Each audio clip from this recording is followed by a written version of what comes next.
Gone Fishing by Tom Ceased. Fishing. From the first time I went fishing as a kid at Lake Delavan in Delavan, Illinois, I was hooked on the sport. While I never owned a boat or expensive tackle, as most true fishing aficionados do, I loved catching the fish. I spent a good part of my childhood reeling in catfish, carp, and other inferior fish like bass and sunfish. While I was never a professional, I could catch my fair share of fish. Family fun. I'm not sure that I passed along the love of fishing to all four of my boys.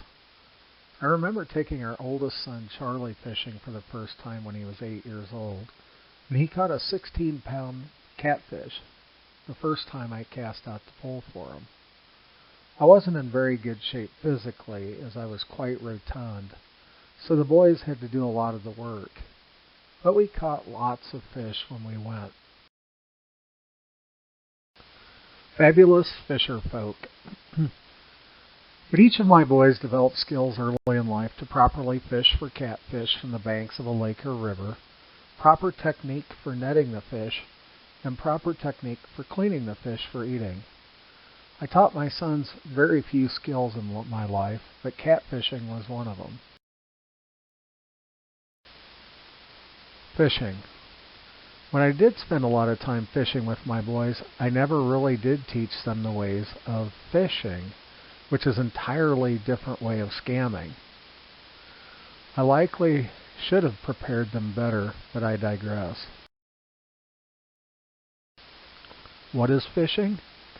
The Merriam-Webster dictionary defines phishing as a scam by which an internet user is duped, as by a deceptive email message, into revealing personal or confidential information which the scammer can use illicitly. As the use of the internet has increased each year, the amount of phishing goes up as well. All sorts of phishing going on. I counted all the phishing attempts I received in the last 24 hours in my email inboxes, and I counted 13 scam messages. These are all the messages that made it through Microsoft's email filters, which are supposed to catch all of these phishing messages for me. I also had one phishing attempt via Facebook Messenger. Many of these phishing attempts come from purported safe and trustworthy sources like Chase Bank, Netflix, PayPal, and the country of Nigeria. Whaling.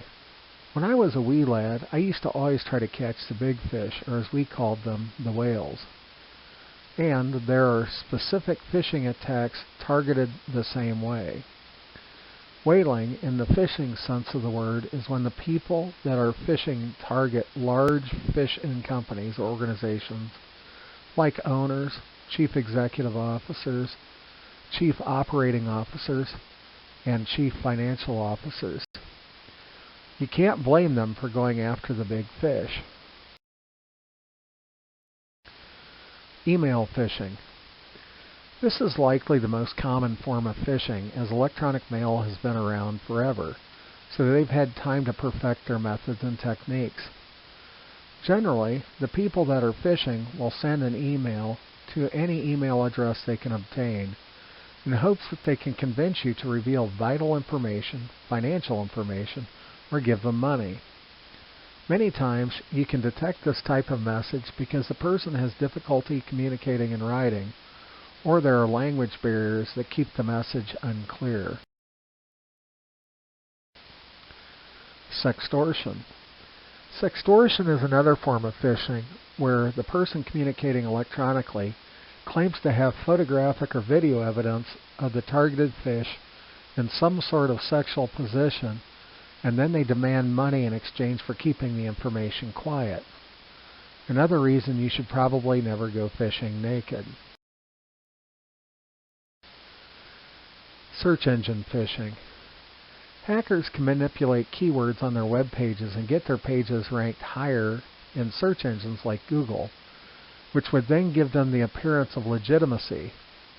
This makes it difficult for the average user to determine if the website they navigated to was the real site or the fake site, which gathers their username and password for that site.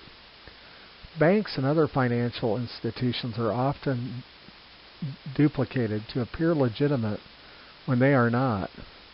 Carefully examine the internet address you navigated to, and when in doubt, don't use it. Phishing. Phishing is similar to phishing, but involves the scammer calling you via a voice call. Once they have you on the phone, they attempt to convince you to reveal usernames, passwords, and other information as a form of verification. They may also try to talk you through installing software on your computer as a fix for something that is wrong with it, like a virus. They may also claim to be from the government and that you need to pay them money instantly to avoid spending time in jail. Spear phishing. In this case, the scammers target specific forms of phish. People like network administrators or system administrators in the computer departments are often targets of this type of phishing. One of the heroes in my life used to go spear phishing for the elusive SAB because bass fishing was illegal.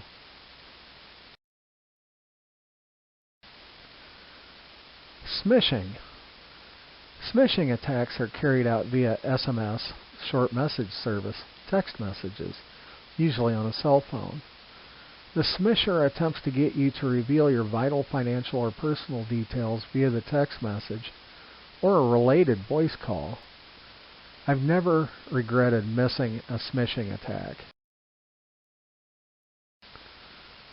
Fake fish. As time progresses, the fishermen continue to improve their craft, and it becomes more difficult to distinguish between the real company's products and services and those pretending or faking their way into your wallet. In any case, I wanted to alert you to a few of the fabulous ways these phisherpholk attempt to swindle you out of your information. Me. In any case, I hope this introduction into some simple methods they use to phish information from you and the related stories will make it easier to remember. I hope you'll always also be able to distinguish the real mussels from the fake ones. I'm not fishing for compliments or followers, but don't hesitate to follow me at some of the links below.